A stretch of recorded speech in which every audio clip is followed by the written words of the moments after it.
Welcome everyone to episode 4 of the SkyTemple Podcast, an exercise in enthusiastic rambling about Explorers of Sky ROM hacks. My name is MaxSchersey, coming to you live from the US West Coast and down under from Australia. I'm joined by yakkomon. I'm getting better at saying that. It's week 4. Practice makes perfect, as they say. For those at home, we are recording this at a different time than usual to accommodate for time zones with today's interview that is coming up. Yakko, did you have your morning coffee waking up at the crack of dawn? Yeah, I actually, I'm gonna ruin your question. I don't actually drink coffee, but I drink hot chocolate. Actually, But same. Actually, same. yeah, no, I'm not a coffee fan. I don't really like coffee that much. I don't. I think the only time I do is if the 1 or 2 times I've had like a tiramisu for dessert. I don't mind the Okay. coffee flavor in that, but yeah, no. Yeah, it's always I'm always the odd one out at work when everyone else is getting their coffee. I'm like, oh, just a hot chocolate for me, thanks. Yeah, that's actually totally the same for me. That's funny you bring that up. I always get the when I start a new job, I get the odd questions when my method of waking up is some cold water and I don't know, sometimes just give me a little, like, you can't do this in the office, obviously. This is a benefit of working from home, Yeah, folks, but you just do, like, I'm feeling a little tired, let me just step away from the desk for 10 seconds and do a couple jumping jacks, and then I'm good. That's yeah. getting off of caffeine dependency is the best thing ever. I did it about like 10 years ago now, and I don't plan on going back. So that's how we're starting this podcast. Awesome. Next point on here. Oh yeah, update from last week. People that watched the Slumbrion episode. Slumbrion is back to working on a more on the high seas, like he said, for anyone that's interested in that. And also, Slumbrion said that the podcast gave a lot of helpful info. And that's what it's all about, baby. This podcast is about a lot of things. It's about introducing people outside the community to these hacks. But I think also creators would like to hear this stuff. Like, it takes a lot of work to make this crap. So having someone actually think about what you're making instead of just consuming it and then that's it, I think is an honor. I guess I don't know if that's the exact word I'm looking. I think it's pretty close. I think, yeah. I mean, I know. Just all these hacks. They've had so much work put into them, and I think you know the motivation is there. The fact that we have this podcast just shows the Right. strength of the community. So I think that's what this is about. Really, it's about growth, I suppose. Yeah, exactly. Exactly. That is the ideal, right? Why we're doing it. Okay. Time for the news segment. What have you got for us? All right, so well, it's quite funny. Like we've recorded both Slumbrion's episode and this episode sort of a week apart, and yet in that week there have been quite a bit of news. So, Explorers of Hell and Heaven is back. They're going to release a final update trailer on July 16. So look forward to that. I'm not sure what's in the update, but I just know that there is going to be an update. That's if you're a balance fan hack. A fan of balance hacks. Then there's a hack that got announced. Apparently, I didn't realize that this was a hack that had a demo back in February, but there's actually no footage of it online, so I actually don't know what type of hack this is. But this is a hack called Pikachu's Great Adventure. I think it's trying to, at least the title art is more of a trying to go for the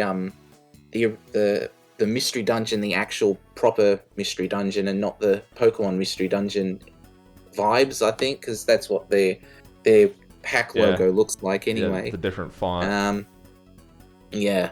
But the hack demo that was released in February, it was described as mid in a recent update, and they've announced they're back in development and will be releasing a new demo once they're at 4 chapters. And I believe it's now a duo creating it. So looking forward to that.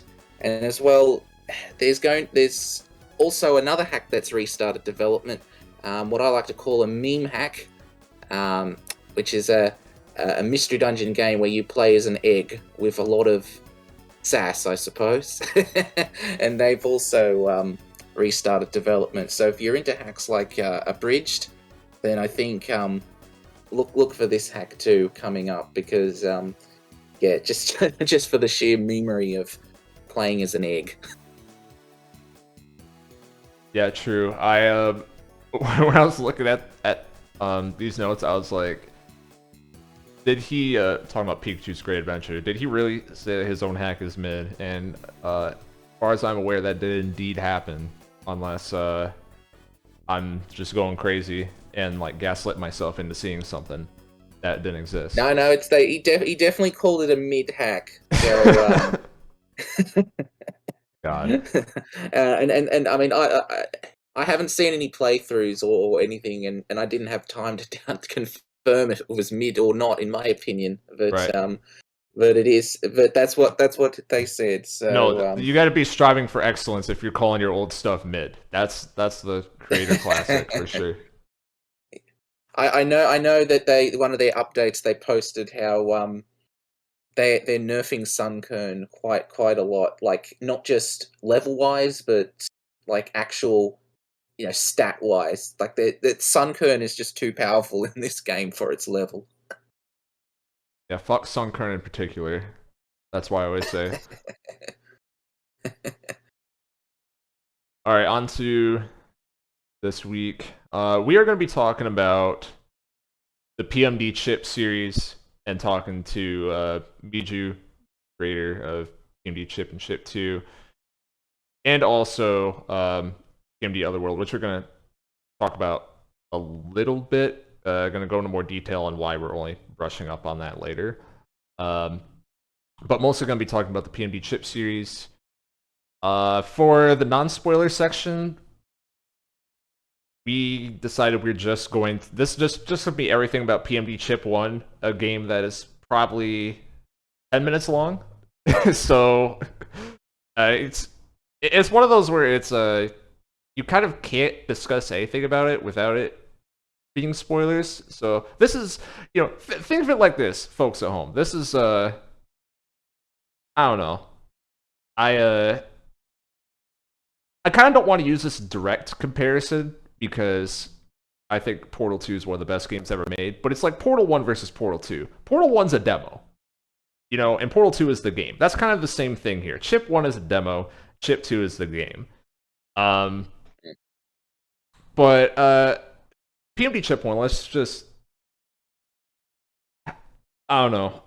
If you just want to like interject with anything, Yakko, I'm just about to go on one of my tangents here. Yeah, well, I guess I could just say that Okay. this was one of the first ROM hacks that was put out in the SkyTemple in the SkyTemple Discord, and this really was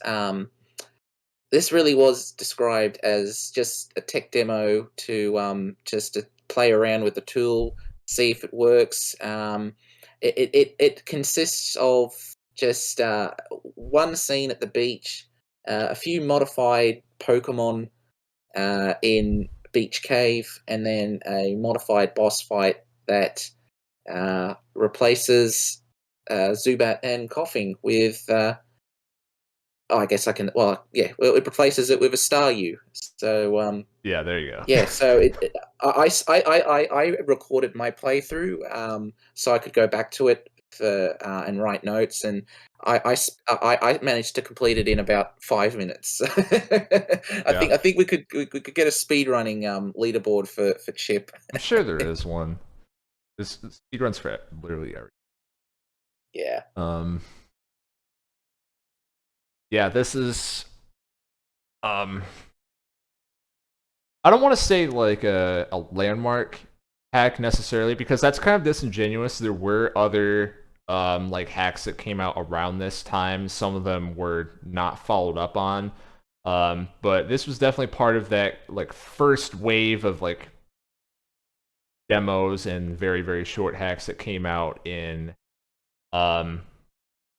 late 2020, early 2021. This came out in January of 21.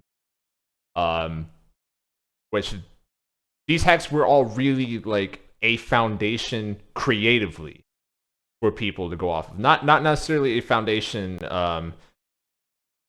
technically, because we haven't really talked about this on this podcast that much, but there has been like technical knowledge that has accumulated like off to the side, which is almost like separate from creative endeavors almost, which is it's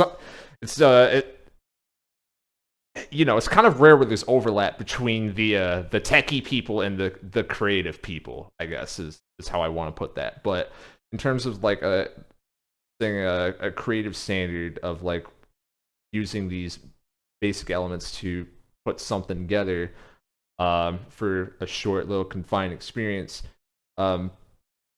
Chip 1 is one that I like a lot. I enjoyed it coming back, and a large part of that, and this is something, this is all stuff, everything I'm about to mention is stuff that carries over to Chip 2, and that's also why this is in the non-spoiler section. The presentation for this is very snappy, is how I want to word it. Where there's a lot of things move very quickly, there's no wasted time. Like literally the game boots up and skip over the Nintendo and Chunsoft watermark. Whenever you go straight, like right from boot or right from yeah, we're just gonna say boot. That's the only way that you can play these ROM hacks, right? You have like a custom logo come up, and then you have a little like sparkle SFX, and then you have some visual effects coming on, and then you have a custom bottom screen with the press start. You know, it feels like a ROM hack, which is such a basic thing, but at the time that was not something that anyone else was doing. Just it's a good like first impression that you have, and then once you get to the cutscenes, like there is no wasted time. Like there's just a lot of visually things going on all at once. For example, and Yak will tell me if you don't know what I'm talking about here, but the part where where she's on the beach and she just has her apple out in front of her, and then the screen just cuts to black, dramatic SFX, and then it's like the screen comes back instantly. Oh my god, my apple's gone. You know, that's that type of stuff is very, I'd say that is like the signature cutscene direction style of Miju from what I can gather. There's a lot of quick stuff. I think it happens one time in this hack where there's text that just gets interrupted immediately by something, so it's very like frantically paced. And I have a bullet here that it's, you know, very fast paced, and there's almost like some absurdist elements to what's going on in the plot, like definitely very tongue in cheek, but with a very like whimsical, optimistic tone because of the protagonist Emmy, where you have the bright-eyed, bushy-tailed, super radical optimist going through an absurd world. That's just the best way to put it. Yeah, I don't think I can really add much there. I think yeah, just I guess on another point too, what I liked about just Chip in general is that, you know, there doesn't need to be an explanation about why the apple was stolen, how it was stolen. It was just, you know what, the apple's stolen. That's what you got to do. Go get it back. Yeah, and it works. It works. It does work. Let's see. Couple other bullets. We're gonna get to chip 2 eventually, I swear. I said I really like a lot of how there's small details embedded in the in all the cutscenes in this. There's a lot of. I feel like I keep saying this happens in chip 2 also because it's true. But there's parts where, like, for example, when Emmy encounters the star you at the end of Beach Cave. Spoiler: that's who stole the apple.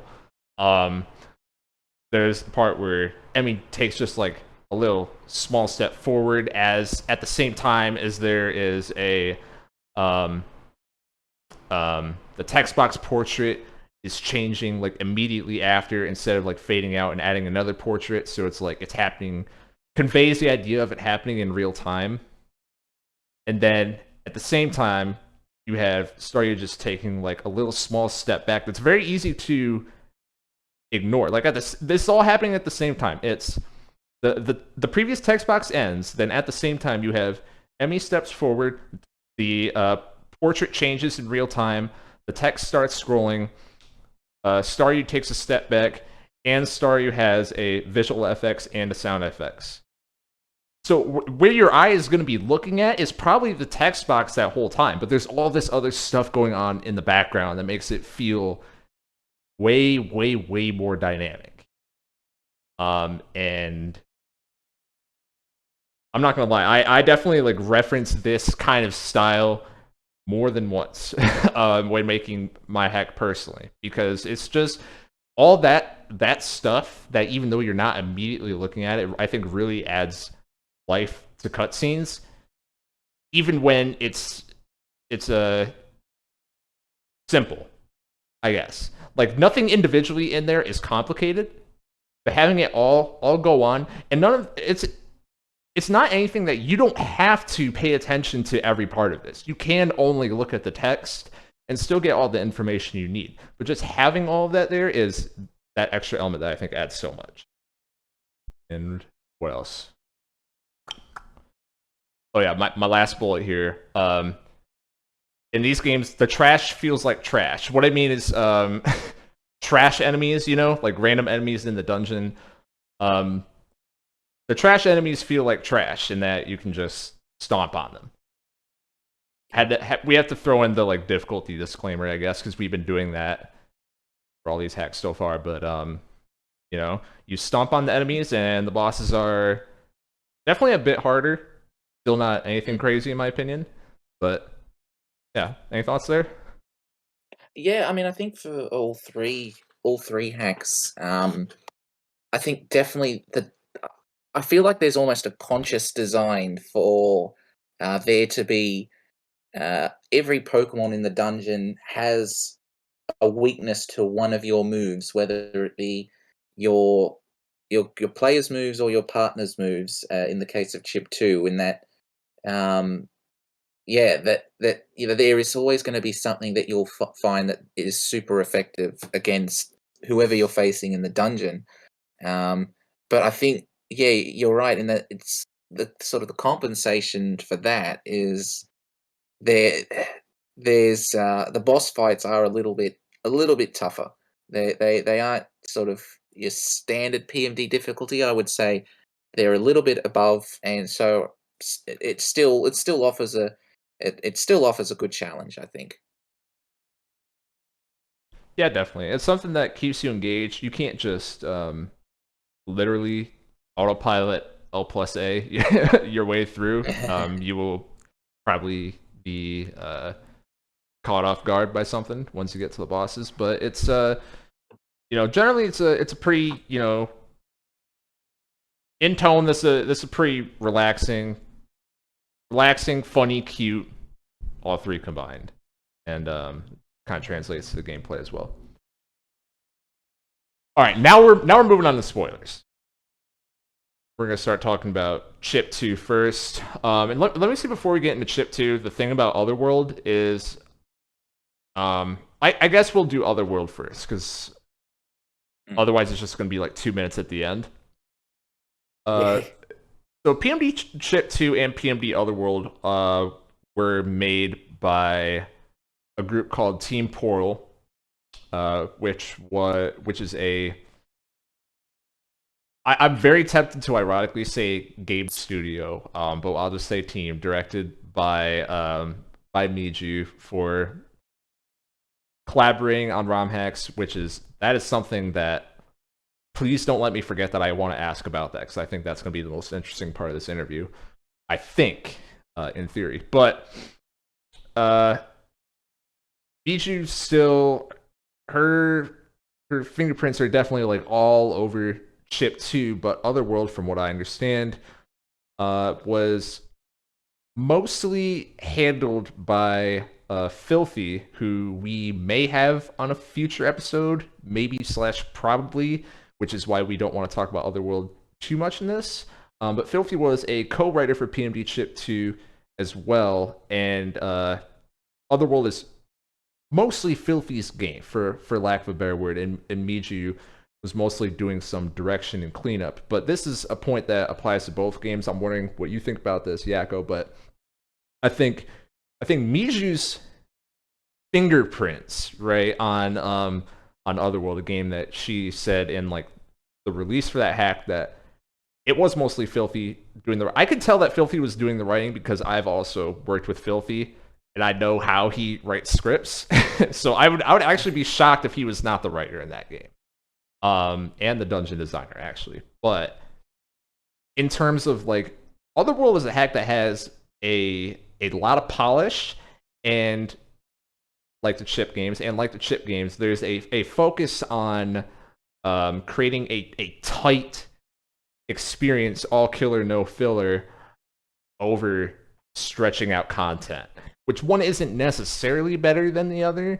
There are times for both, but like depending on what your tastes are and whatever. Filler, I think, is kind of a dirty word when we're talking about video games, but if we're being honest with ourselves, a lot of games have filler and there is a purpose for them. So I'm not saying one is better than the other, but they definitely lean in the direction of like tight 30-minute experience, get in, get out, and it's all going to be super polished. I mean, yeah, definitely. I noticed the writing. I actually thought I actually got confused a little bit because the sort of the trope of legendary kind of, with weird quirks and all that. It reminded me a lot of another hack called Turnabout Dimension, but even then, like, I thought, oh, was Filthy the person that wrote that? And but no, I think it's just a thing that you sort of have your legendaries that don't really have legendary personalities, that sort of a thing with SkyTemple. But yeah, definitely you can tell. I think Miju's contribution in the dungeons, they are very similar to Chip 2 in design. I really liked it myself. Just the setting and the overall vibe on it. It actually reminded me of a few other hacks that I've played that we may or may not get to. Just in terms of Want to name drop a few? personalities of the. Yeah, so Fomantis very much reminded me of City of Light. Okay.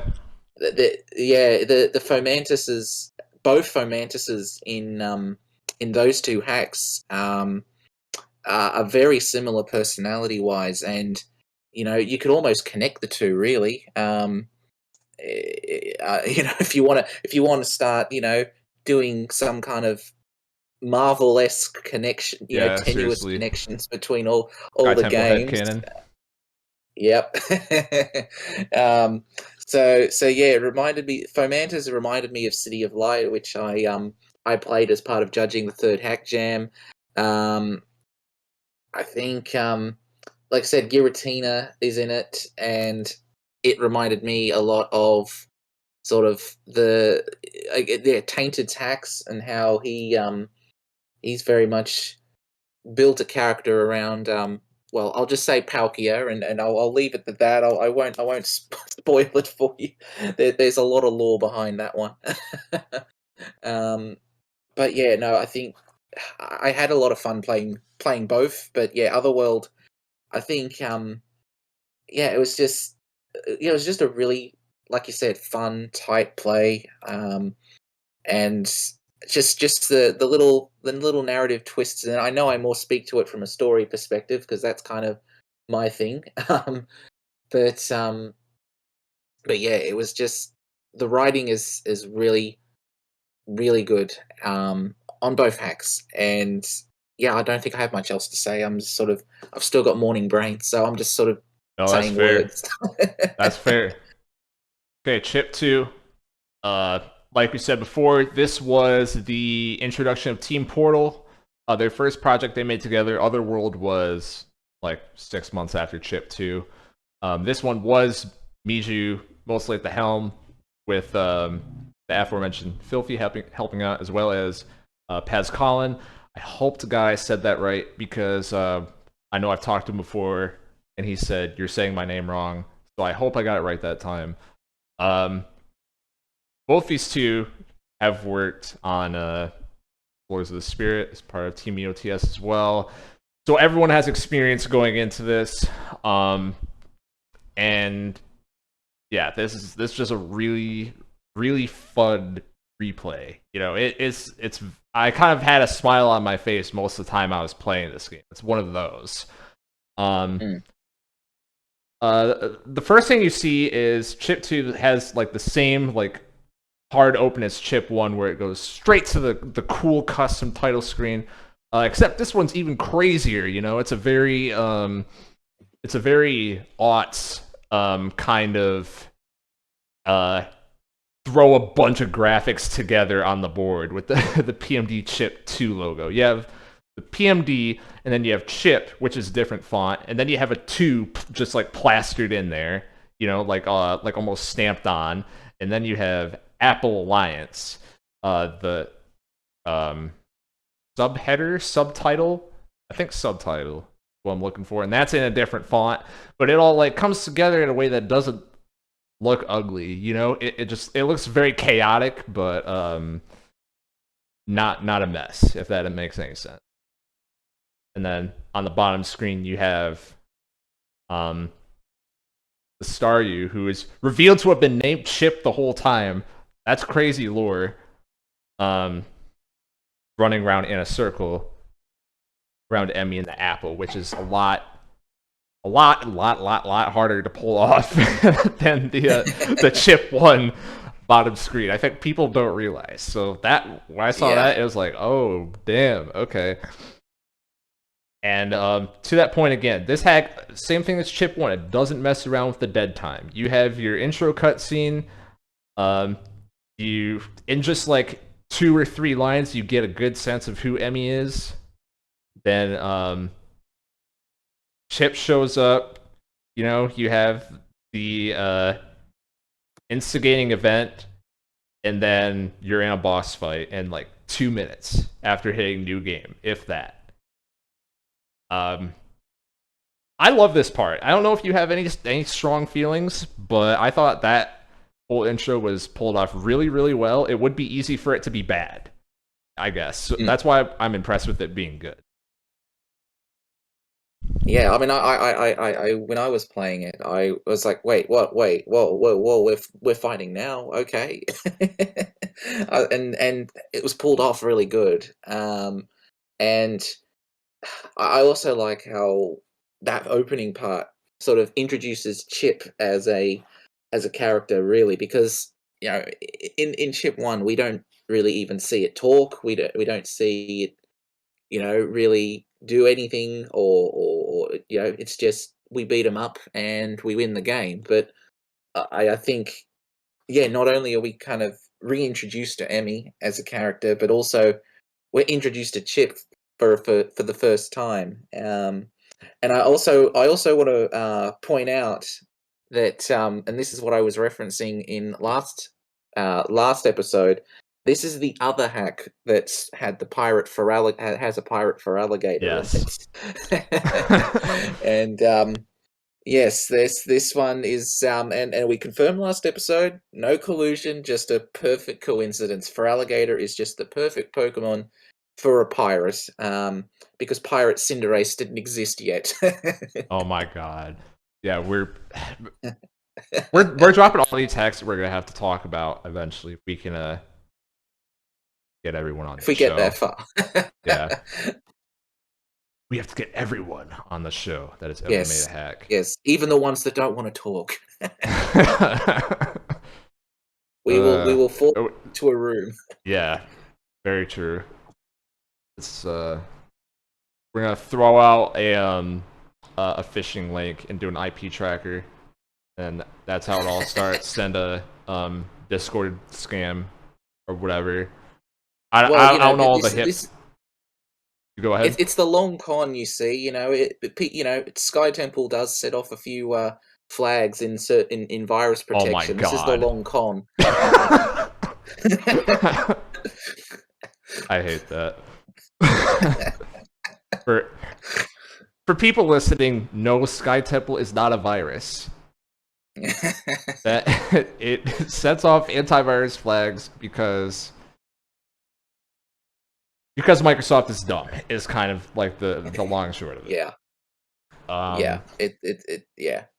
I don't know the technical details of it. I just know it used to be a problem with all of them, but that now they've been whitelisted with all of the different virus software companies, Okay. except for Microsoft Defender for some reason. Still, it still flags it's for a few people that download it. But yeah, if you've got other virus protection, yeah, it should be fine now. It shouldn't flag it as a virus. Classic. I have a bullet on here. I was gonna say it later, but because you brought up Chip is so funny in this game. Like every time Chip is on the screen, it's just awesome. Like, cause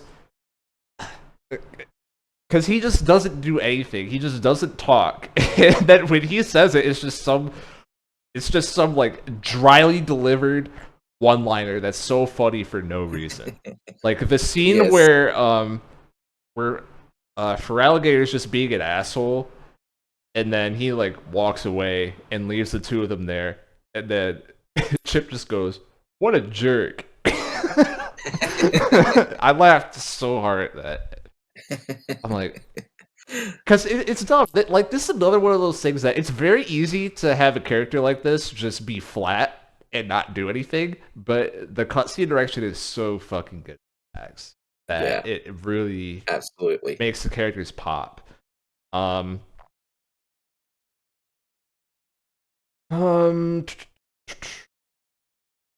Let's see. What's your bullet on here about? Well, yeah, you said this for Chip 1. Kind of. Do you have anything else to add? Not really. I've sort of I think I sort of already talked about from a dungeon design perspective what the general kind of design was. I mean, I don't know if you want to have anything to add yourself on that. Sorry for the delay. Miju's messaging me saying, "Hey, you guys are running late," and I was like, "I know." So we're gonna hurry it up for Chip 2, but yeah. So to this point of like always feeling like you have an answer for everything, it's one of those like fundamental things that just always feels good, And the downside is, I mean, even it being a downside is debatable, that we've already mentioned, is that it can be a little formulaic. See, this is interesting because last week we talked about Amora, which is a game that actively tries to make you stop autopiloting, and this is a game that embraces the autopilot and tries to play it a lot more casually. And I don't really like lean towards one being wrong and one being right. It's just two different ways of doing it. Like, there's a lot of ways to cook Mystery Dungeon. That's kind of what's really cool about everyone's different hacks. But yeah, it's something that really feels good, and from my experience, like when making Explorers of the Spirit, I'm a big data person, like to collect data, try to collect feedback, and get any kind of conclusion I could possibly get out of this stuff. And I found that like when you don't have this, when you go in the direction of not always having a move that's super effective with something, people tend to get frustrated. Like obviously you're gonna have a crowd that enjoys the challenge for being a challenge, because that's how video games have always been since the dawn of time. But there are a lot of people who get frustrated if this is not something that's already like established as like this is what the game is. It can feel limiting to an unnecessary extent, I guess is how I want to say that. This hack obviously doesn't have that problem because you always have the tools to deal with everything. Yes. And like we mentioned before, there are ways to fail if you just completely like roll your face. So it still requires you to like pick the right button, in order to beat enemies, or you're going to be taking damage at a lot higher clip than you were comfortable with, and you might die a couple times. But at the same time, it's very satisfying where you can just like steamroll through. So it's interesting. Yeah. You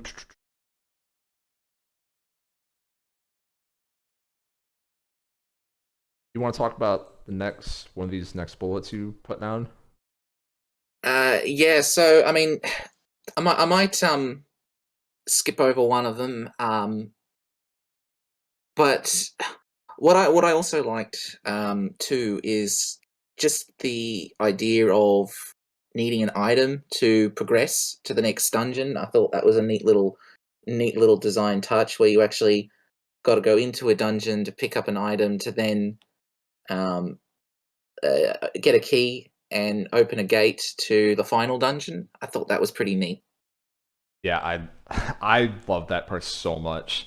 That I'm gonna be honest, that whole segment really just opened my eyes. Because it's not only that you get a key, it's that to go into the dungeon, you go through a like a ground script that is placed on top of an overworld element. And that was like my third eye opened when I realized like, oh yeah, you can do that, because that's how scripts work in this game. That Yes. I people that have no experience with SkyTemple maybe don't realize, but that seriously opens the floodgates so much to realize you can place a dungeon entrance anywhere.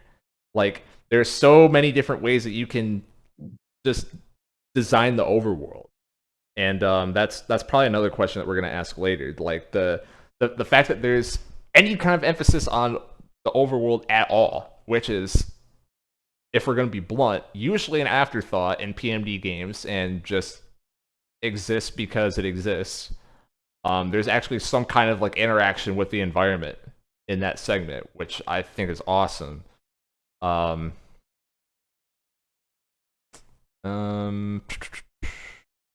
else do we have here? Yeah, you want to say your bullet about the story there? Yeah, so I think again, just like Otherworld, this does have, I think, dumb petty legendaries.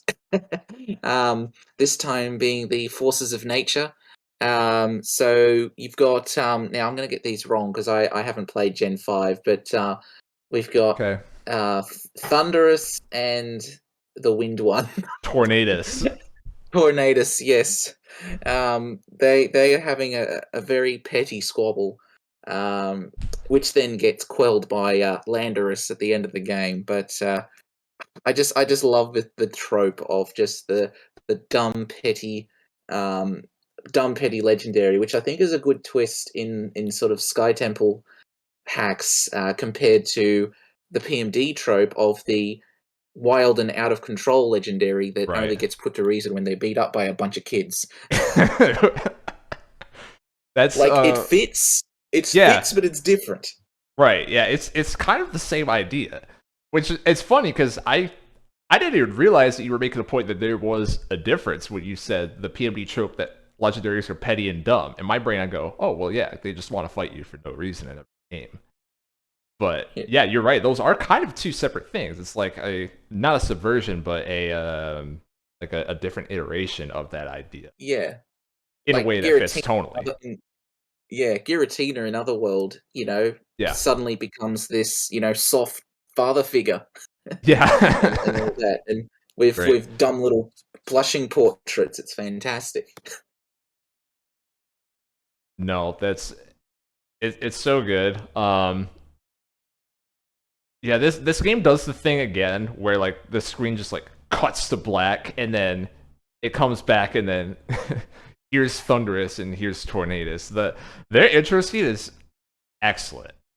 It's really excellent. I have a point here which is kind of related to the scene I'm thinking of where like Emmy's such a good character in this game because not because of her even necessarily, but she is just a great foil for everyone else.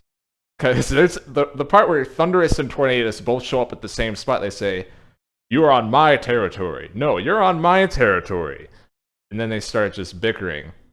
And then Emmy just walks in the middle of them and says, "Why can't we just be nice to each other?" And then they just like shove her out of the way, and she flies to the bottom of the screen. That part is really good. And then later after they leave, what the part we were alluding to earlier, where Fraligator calls Emmy a meat shield, and then she goes, "I'm a what?" And then she just cuts to a different point and just forgets about that in the next dialogue box. It's really great. Do you have any like favorite scene in this game or favorite moment, anything like that? I think just the forces of nature, just in general. Yeah. I think I think that's probably one of my favorite scenes as well. And then, even it's like they just cannot stop bickering even when they have a common goal. It's just it's fantastic. No, it's great. I love the ironic usage of Dialga's fight to the finish for the final boss of this game is so good. Is so good. And with that, we are running really late, and we gotta get to the interview. So we're going to move on, and when we come back from commercial break, I feel like we should have had a bit for what the commercial is, but I feel like we kind of lost that after the first episode, but that's fine. We'll be back soon. See ya.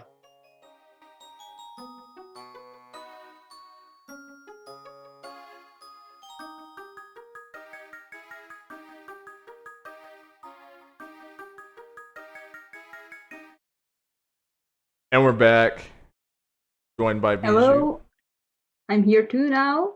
I'm happy to be here. Hell yes. Joined by Miju, director of Team Portal, worked on, as we talked about, PMD Chip, Chip 2, and Otherworld. We talked about Otherworld a little bit. We figured we might want to save that for the Filthy episode, but if there's anything about that you want to add for any of these questions, then just whatever, then go ahead. Okay, sure. See. First thing I want to ask, when you're talking about this, we thought that, I guess this is how I'll word this. Yakko and I have had some discussions with people who, some of them have been on the show, some of them haven't, about the idea of like, is making a team for SkyTemple stuff worth it? Like, how much benefit do you get? How hard is it to manage that? I'm wondering if you have any insights on that. Like, what have your experiences been working with the rest of your team? Do you think it's made things easier? Do you like it? All that stuff, etc. Okay, so I kind of went into this interview with uh, partially with the intention of gushing about my team because I think Okay. that I was really lucky with having gotten the company that I got in Team Portal. It was just really nice working with a lot of working with the people on the team. Um, but I also wanted to say that yes, it can be the trickiest, a very tricky part, in my opinion, is managing to organize the respective work that everyone has to do. Uh, well, I only worked on two projects with the team, which are Chip 2 and Otherworld. And with Otherworld especially, it was a little tricky to organize everything, especially in terms of writing. I didn't want. Uh, I already I already started Otherworld with the idea that I didn't want to be the only one in charge of writing. I also wanted to give some space to Filthy specifically, but that meant that we had to coordinate our respective ideas of the characters, and it was a little messy. There was a brief period of time in which Buck had the same personality as Birdley from Deltarune. We don't talk about that. But instead, with Chip 2, it went so smooth. I could have not predicted how well it went. Partially because, well, the writing for that was divided between me and Filthy again, but because I was in charge of Chip, uh, I had a little more creative freedom with how things went in Chip 2. I gave Filthy my idea for it, and he handled basically the original characters in Chip 2. So for Alligator, Puzzle, and Minun, and also Thunderous, Tornadoes, and Landorus. And he also had Chip to work with as a reference for the personalities of Emmy and Chip in the scenes, because of course you have to have all these characters interact together, and so Right. he wrote all the scenes, but then I tweaked the personalities of Emmy and Chip. And so we worked really well together with the writing, and then, well, for example, in with Chip 2, Pascaline basically worked on importing all the sprites and making them in a Spritebot compatible format, because we basically made them from like they weren't in Spritebot. They were sprites that Power Crystal had made, and we had to completely import them over from there. And that was some huge work. I really appreciate Pascal for doing all that work. Uh, and then, for example, instead in Otherworld, Reaper Synergy basically worked on balancing the dungeons. Uh, I don't know if he did it all by himself, but he definitely uh, he definitely did. He definitely worked almost exclusively on that, at least for a period of time. And so having this sort of having this sort of division where everyone does their own thing, and then we manage to connect it together, worked really well for us, at least in my opinion. But you definitely have to have at least a bit of an understanding of how to divide the work in the team. Uh, I think that's my answer. It definitely helps to work alone and be able to manage all of those things by yourself, especially because part of the reason why we managed to work so well on Chip 2 is that at least for me, I managed to dedicate a lot more time to it. I was busier when I was working on Otherworld, and I didn't want to put too much time and effort into it when I had to really focus on school. But instead, with Otherworld, well, with Chip 2, I could focus better on the hack, and so I could really also think about how to manage everything and how all the members of the team had to work with each other. So it definitely, I think that it requires more commitment in a way, or at least all the parts of the team have to work together. Um, and you need to make sure that you can do that. You can get a little more relaxed when you're working alone, because you can basically decide for yourself when you can work and when you cannot work on the hack. But I think that if you manage to organize yourself well with a team, it can be a really great experience, especially since, of course, there's more of you, so you can make more stuff with it. Yeah. So what I know working. you go first. Yeah, I know. I know working.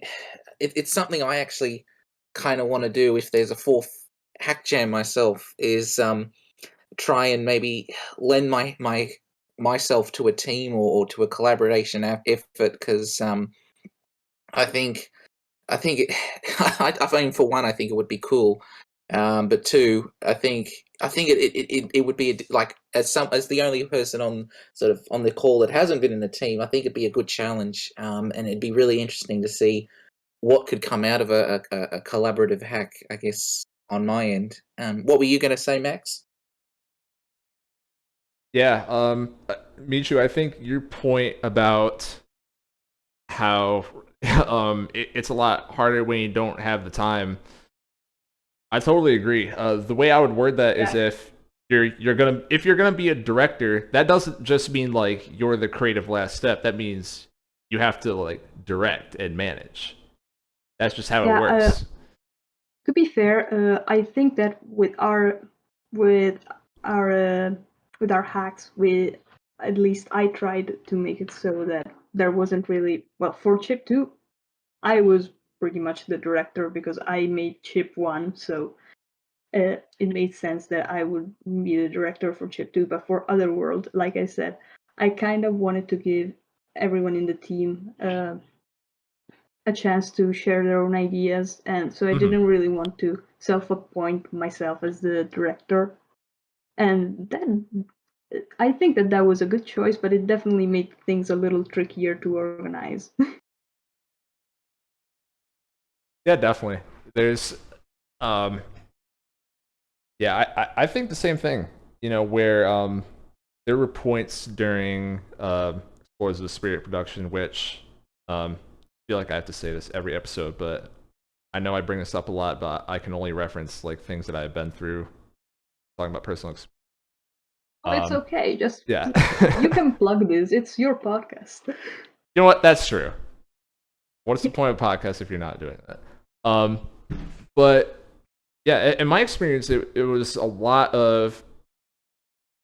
There were points in that hack where it was more what you described. It was a very like open round table thing. There were some points in the game where, like, you know, certain scenes, certain sequences had been planned since like the pre-planning days, you know, in like mid 2020. But then there's some parts where it's just like, here's a concept that we want to accomplish, and then I don't know if this is exactly how you guys did it, but everyone like gets in a call and we talk about, just like, throw out some ideas of like, here's this nebulous concept, and how are we gonna get there based on like what we've already established is going on in the earlier parts of the game. And then just, you know, all the creative brains in the room just throw out this idea of like, why don't we do this?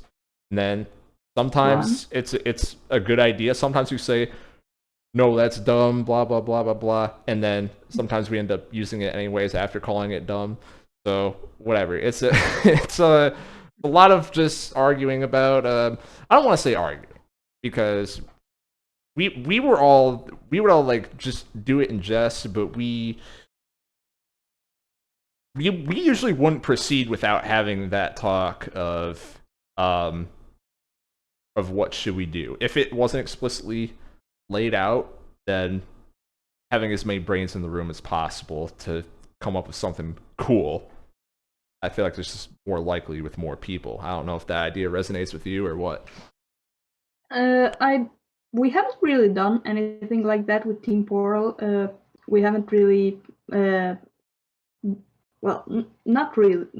Well, it's not like we haven't done anything like that, but it's not. But what I'm trying to say is that, again, with Chip 2, there was a sort of director that was me. With Otherworld, there wasn't really a director. So we haven't had a project where there was a director, but sometimes we also did brainstorming. We just had these two separate experiences. But yeah, that sounds fun. We never really did any voice calls in Team Portal, partially because, well, I'm in Time Europe zones. and yeah. Yeah. It's definitely like voice calls like that are definitely something that I have to organize, at least for myself. I cannot just do them whenever. Understandable. That was very insightful answer, by the way. I didn't think we were going to get 10 minutes out of that. Thank you. I feel like I partially kind of went on and tried to convey what I wanted to say, but I'm glad that it turned out well. Yeah. As an answer, anyway. That's good stuff. The viewers are gonna love that. Yeah, absolutely. Yay! Do you mind if I ask the next question? Yeah, go ahead. Yeah. Sure, go ahead. So, yeah. So Chip sort of came out at a time during the sort of that first wave of ROM hacks, as well, you know, and all that. So I guess the question I wanted to ask was, how did you get into SkyTemple? How did you find out about it yourself to Okay, then want to make Chip? Okay, so I remember this actually. I remember that the first time I heard about SkyTemple was on the Pokemon Mystery Dungeon subreddit, way back when Paracupa was still programming it. I saw his Reddit post about him wanting to make a map editor with a map editor for PMD2, and I remember that. Well, I had seen a few projects floating around that could potentially help make some PMD fan games or ROM hacks, mostly fan games, not really ROM hacks. But I remember seeing that and going, this looks cool. I remember thinking, okay, for now it's just a map editor, but imagine if like it could become something like also a script editor. This might actually be going somewhere, and I got excited about it. I saw a few more posts about that from Paracupa, but it took another while for me to actually get into the SkyTemple server, because I kind of forgot about it until Paracupa then made his post about the 1.0 release. At which point I jumped into the server, because like if you've been around any PMD2 community before SkyTemple, you will know that PMD ROM hacks were basically considered the holy grail of the PMD community, so I thought that it was just a really cool thing. And about PMD Chip, well, basically, I like using SkyTemple. I especially liked using SkyTemple when I was still more active in the community, and also at the beginning of, very close to the SkyTemple 1.0 release. And so I wanted to try to do something with it. And of course, you cannot do something super cool and super amazing right away. So I decided that I would try to make a little test hack instead of making a huge thing. PMD Chip is literally just a test hack, which I then released and said that it was a ROM hack. It was literally just me testing out cutscenes and trying to see if I could make something cool with it. And I decided to make PMD Chip because of that.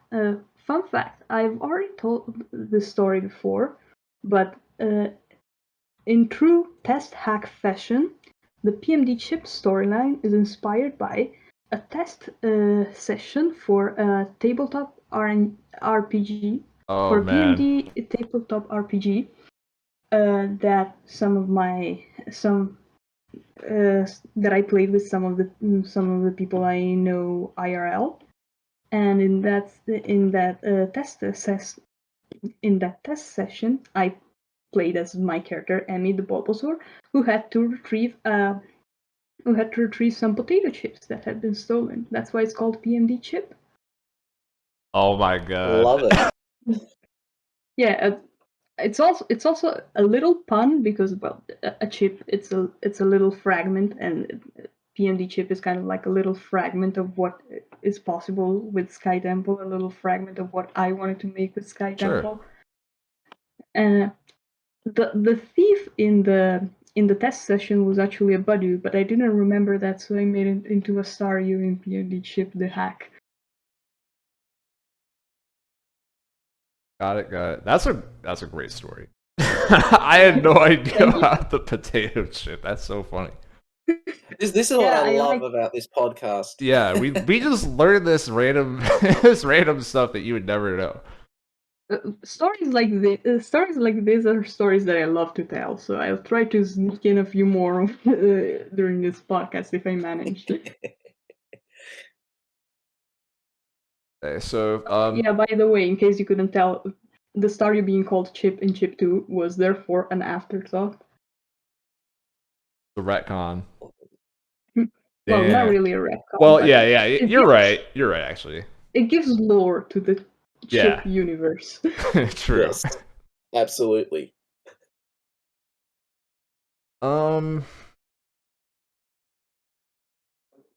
I had was in the first half of this, when we were kind of talking about the hacks first, something that I really noticed playing through both the chip games is that with the cutscene direction, there's a very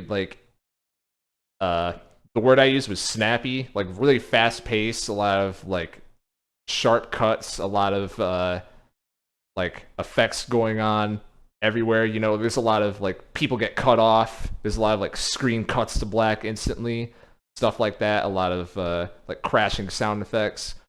I'm wondering if there's any like stylistic inspiration you had for that, because the normal game doesn't really do that ever, like the base PMD game. Okay, so the effects thing, I am thinking, for example, the final, well, not the final cutscene of PMD Chip 2, but the one where you reach the summit. I'm thinking of when thunders and tornadoes are crashing with each other and there's a big flash on screen. Effects like that are just things that I think are cool and that I like putting in my cutscenes, because I think, wow, people are going to see it and think that this is cool, and so I like making things like that. I have watched cutscenes made by other people and have understood that cool cutscenes can be a lot more than that. A cutscene has a lot of things that make it cool, and I will try to make my cutscenes cool based on how other people make theirs as well. I am going through my anime protagonist arc right now. Okay. But aside from that, instead, the thing with the dialogue cutting off, it actually comes from the way Filthy wrote his scripts for PMD Chip 2.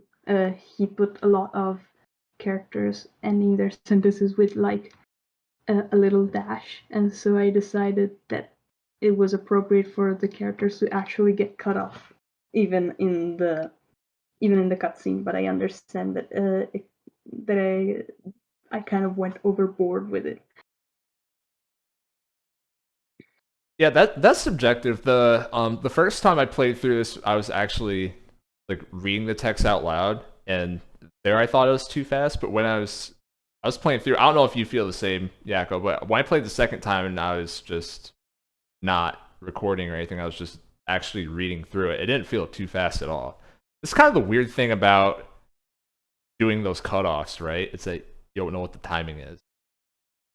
Yeah. Well, it is true that I think that if you read the text out loud, it takes a little more time, so even things like that come across as faster than they would if you just read it in your head. Yeah, definitely. So I'm interested in that point you said about how you're looking at others' cutscenes. Do you consider yourself to be a student of the game? Is the term that comes to mind? Like, you're really studying all this different stuff and thinking about these new tools you can implement, or is that more of a you do that once you start actually working on a project and getting into it, that type of stuff? Honestly, I don't like while I'm working. I don't really look at cutscenes made by other people with the intention of using some of the ideas in the cutscene, some of the specific ideas in the cutscenes in my hacks. In the sense, I would not find myself thinking, I don't really know how to make this cutscene. Let me see how other people do it. Okay. I wouldn't really do something like that, but I will look at other cutscenes in my own time, for example, and think, oh, this person did a very cool thing, or this person paid attention to something that I wasn't paying attention to. I better keep it in mind for when I make my own cutscenes in the game. And then I will keep it in mind and remember it. For example, a thing that I didn't notice at first in Chip 2 was that the camera tended to be a little weird. It wouldn't include all the characters, or it would stay still for too long, and that made for some cutscenes that weren't as nice looking as they could have been. When I put all of those cool effects in it, I thought, wow, these cutscenes are going to look so cool. But then I didn't pay enough attention to the camera, and so they came across a little less good looking than they could have been. I actually already fixed them up a little, but a while ago. But I never released the fixed up cutscenes because I wanted, I wanted to make a somewhat big update to Chip 2, but the gameplay portion of it, I was waiting for for the rest of Team Portal to test it because I'm not very good at testing gameplay. But we never got around to it, so maybe since now I'm kind of not really working on SkyTemple stuff, maybe one of these days I'll pick it back up again and ask the team to test it, maybe test it a little myself as well. And maybe I'll finish up all the new improved added stuff that I wanted to add to Chip 2. Exciting. I have a cool stuff. I don't know if you remember the discussion that we had way back about the fact that there is a way to skip cutscenes, or rather to implement skipping cutscenes. Yeah, I do. Yeah, Yeah, I remember that. I added the functionality to Chip 2 already. That's awesome. Yeah, I tried Yeah, adding a I way think to skip the credits as well, but apparently it doesn't work because they count as a menu or something. Gotta love the spaghetti. Well, I won't say the spaghetti code, because it's not. It's just the way they treat different things in the game. Yeah, that's I remember that with cutscene skips, I thought that in order to implement it, we would have had to implement the way that it works in before the press start menu when it shows all the cutscenes. But nope, it turns out there is an entirely separate thing that you can use that is only used during the cutscene where all the Pokemon eat, and in the base game you can skip that cutscene and that cutscene alone. yeah, that's classic. I totally forgot about that until you brought that back up. That's just one of those things that's been in the back of my head where I've been thinking like, oh, that would be cool to add that into something, and then never thought of it again. So that's cool to hear that you're implementing that. I think Yeah, you it mean the has a really cutscene skip? good. I think as a story writer, I kind of feel a bit like skipping cutscenes for me. It's like, oh no, don't do it. But I always think that it has really good use if you keep dying in a dungeon or a boss fight, and you need to replay the same cutscene over and over again. I think that probably is where I see that function being used the most. At least it's something I'm going to think about when I make my hack eventually gets made. Mm-hmm. Although when I don't know. But anyway, this podcast isn't about me. And when I think also when replaying games as well. There's I'm gonna out myself out here and say that I listen to a lot of people that talk about, review video games, however you want to word that. And there's one person that I listen to who's very, very adamant about you should be able to skip all cutscenes in every game. And the reason for that is because what about the second playthrough? So I don't know if that's an idea that resonates with either you two, but I think it's kind of a decent point. There's personally, when I play through a game a second time, it's usually because I like the story, but some people, maybe it's they want to get to the good parts quicker, that kind of idea. So I don't know. Well, to be fair, like you said, to be fair, there are some people who will want to replay the game partially because of the cutscene, because they like the story. The way I see it personally is that, I mean, if you don't want to skip a cutscene, no one is holding you at gunpoint to skip it. So if there is an option to skip it, it's fine. It's okay. People who want to skip it will skip it, and people who don't want to skip it will not skip it. It's fine.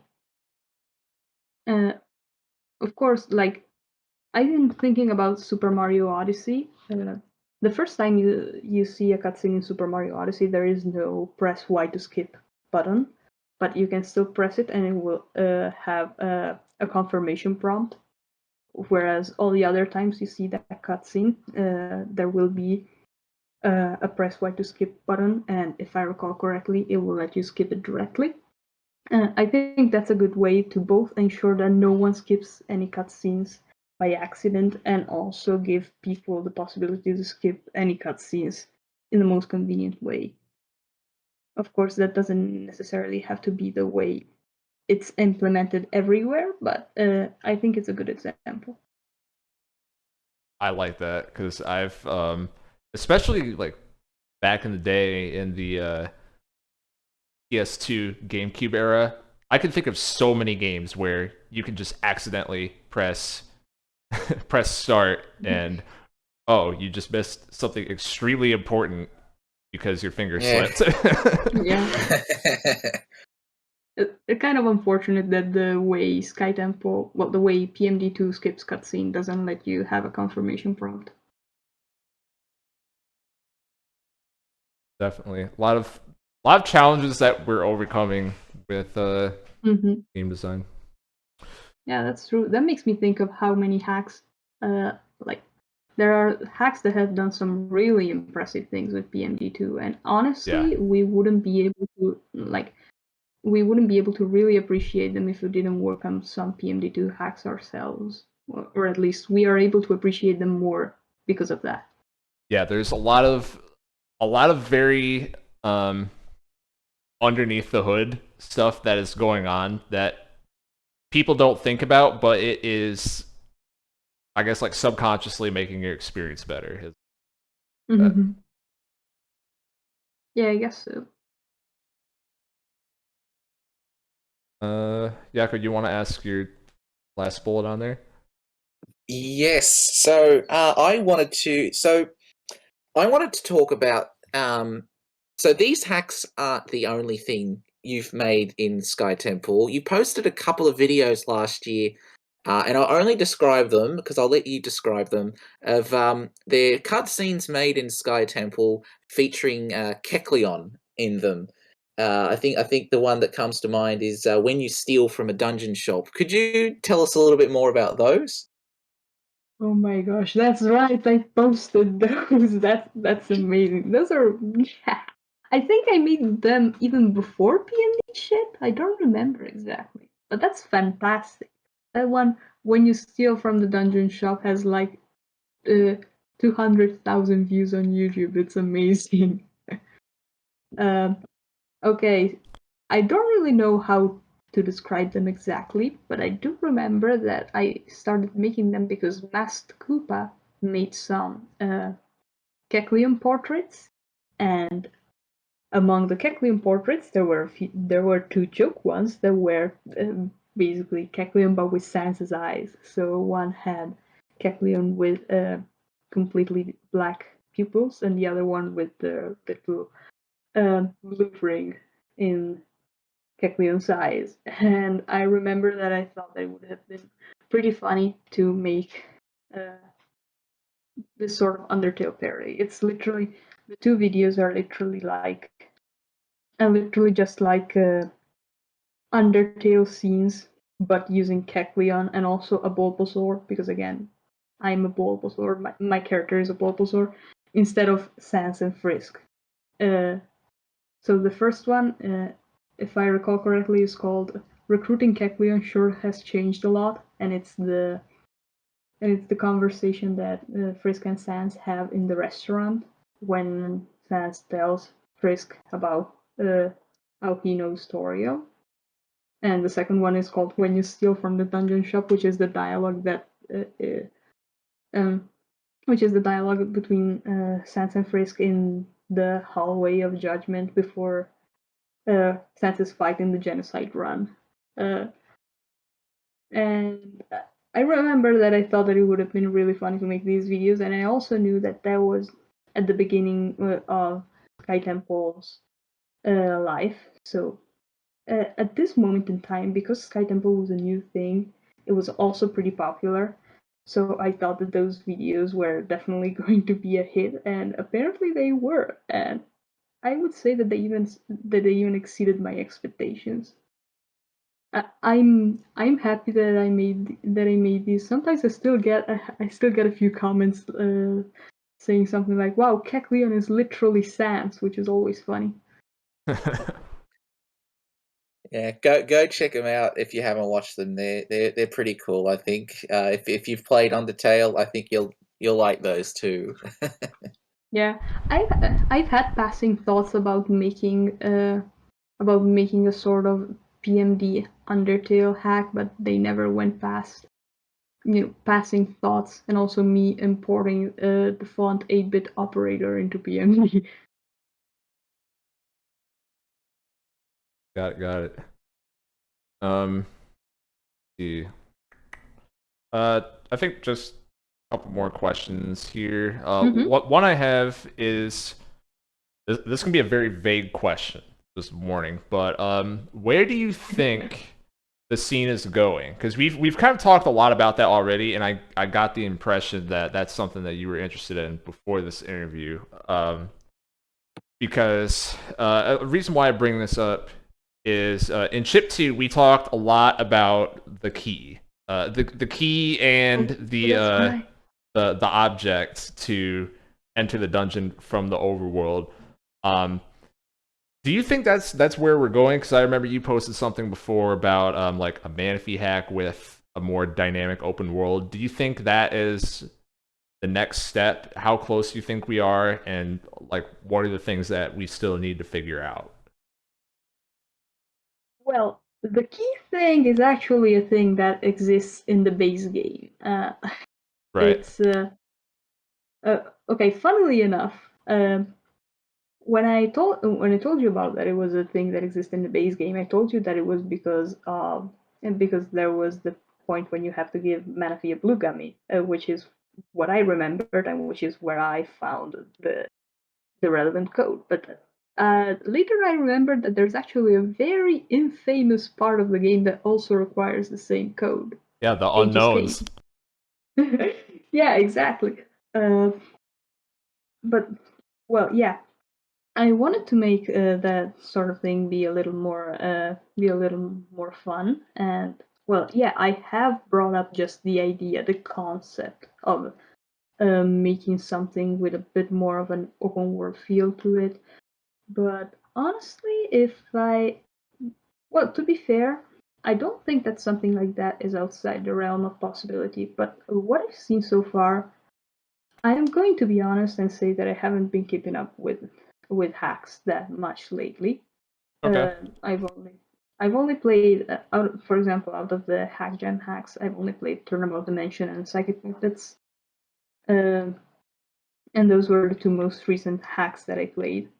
I will say that if I have to pinpoint where we're going in terms of cool technical stuff like that. I would say that before seeing something like an open world thing or a thing where you have to use items, so something that you do in the overworld, I am seeing quite a few experimentation things, both in cutscenes but also in dungeons.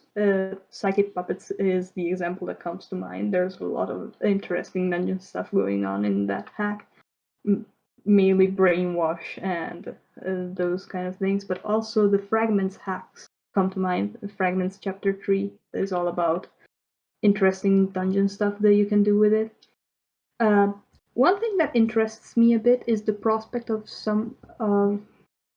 a bunch of people eventually gathering together and managing to make like a sort of PMD5 using these ROM hacking tools.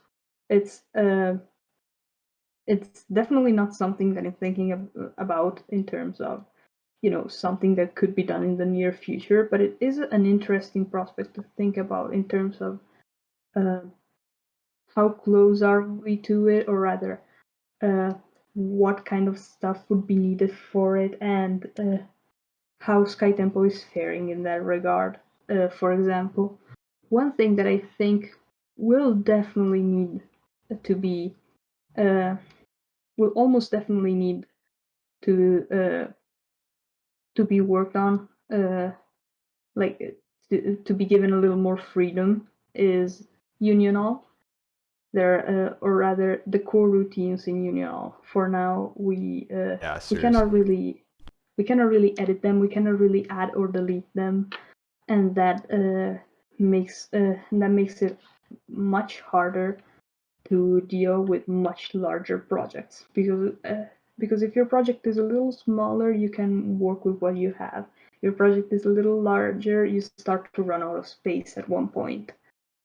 And another thing is that for now we cannot really edit or delete scripts from SkyTemple. I think you can do that if you decompile the ROM, and I can see why a functionality to edit or delete scripts is clearly not implemented in SkyTemple at this stage. It would mostly cause some issues rather than be very helpful. I don't think many people really need that right now. But it is definitely something that if someone wants to make a full PMD5 sort of game, it is something that will definitely help to have. And then of course there is the fact that we cannot really edit the number of dungeons either. But I think maybe we could get around that one. There are a lot of things to keep in mind when it comes to making this sort of game. One thing that I'm definitely very impressed with is the fact that, despite the fact that there are a lot of little hiccups like that towards the idea of making a bigger PND project, without accounting for things like the fact that a PMD project would need to have some, for example, a bunch of custom art and stuff like that. Yeah. Without accounting for those things, a thing that makes me pretty impressed is that despite all these little hiccups, we're already there are already a lot of impressive things that you can do with the game's mechanics specifically, which are the things that I pointed out earlier with Psychic Puppets and Fragments Chapter 3. I know that IRDKWI is like a wizard, so but still, the fact that someone was able to make those kind of things is already pretty impressive. And I think that means that I'm also thinking about the 8x's patches for inputting names. That one is super cool, and I think it could definitely be used in a lot of great ways. I agree and so much. that means that I think that means that by the time we get to the point where we can make a really big project with SkyTemple, like an original story that isn't just 1 hour and a half long or something like that, I think by that point we will also be able to make so many cool stuff with the game's mechanics, and I think that it will turn out to be a really cool experience. Though I will say that I think that if we are not talking about a full game, fully original story, but just a fully original story that is, a bit longer than the ones we've seen so far, I think that we're already in a situation in which that sort of thing is in the realms of possibility. Not necessarily something that could easily be made, obviously, but I think that it is possible that we could see a project like that, considering the current condition of SkyTemple. All right, I'm not going to be that guy, but have you played Explorers of the Spirit yet? No, you have to be that guy, and no, I have not played it. Okay. Yeah. All right, I'm not going to say anything then. I have downloaded it on my R4. Well, it's not really an R4. I have downloaded it on my flash card, and I should have probably started playing it earlier, but it kind of slipped my mind, and now I'm playing Ace Attorney Investigations. I'm really sorry. Yeah, no need to apologize. Yeah, I'm just okay. I'm just saying everything you described. I was thinking like, I wonder if she's played Spirit yet. But yeah, to your point, I think it's very interesting that you bring up this stuff like coroutines and not being able to delete scripts, which are huge limitations and are that's something that gets really really annoying, and you have to devolve into spaghetti quicker than you would think if you're making a big hack. Yeah. But what comes to mind? Like my answer for this question, I wouldn't have even went there. I would have said custom music. Oh well, custom music, we're already sort of working on it. Well, You have to, yeah. The patch file has to be like ginormous to make it work. So that's halfway. You know, like wait, does it? I thought that Barakupa was working on like a sort of editor for for editing music in the format that is used for PMD2. yeah, I don't know. Coming out soon. Trademark. Nice. Well, No signs. well, That's been in sorry. progress for a while. Yeah, I haven't really I considered bringing that up because that is a really huge thing to tackle, and Yeah. it will definitely be even when it releases, it will definitely be huge, and it will still be very rudimentary compared to what would be needed for a fully original full game story. But it Yeah. is something that is being worked on. So I didn't. So I instead brought up those other two things because, as far as I know, there hasn't really been any effort towards working on that. Understandably so, because most people don't really need them right now. But it is worth pointing out that those things are still pretty much the same as they've been since the release of SkyTemple, unless you count the fact that we can add scripts and scenes now. Right. And the other thing that I would add, back to like what we started with, talking about working in a team, how about exporting script scenes? Oh my god, that would help so much. Yeah, that's right. That's right. That's still not a thing that people can do. Yeah, that would be a really handy feature. I hope that it gets implemented soonish. I don't think that it would be too hard to implement. Well, I haven't worked. I haven't really messed with. I don't really know how SkyTemple works at such a low level, but I don't. It doesn't strike me as something that would be particularly hard to implement. Yeah, I don't know. We're going into that.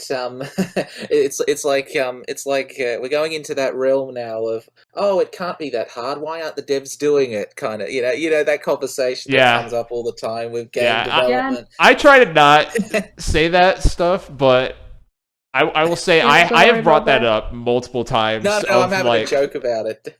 Of the same idea of yeah, like I don't know where I was going with that.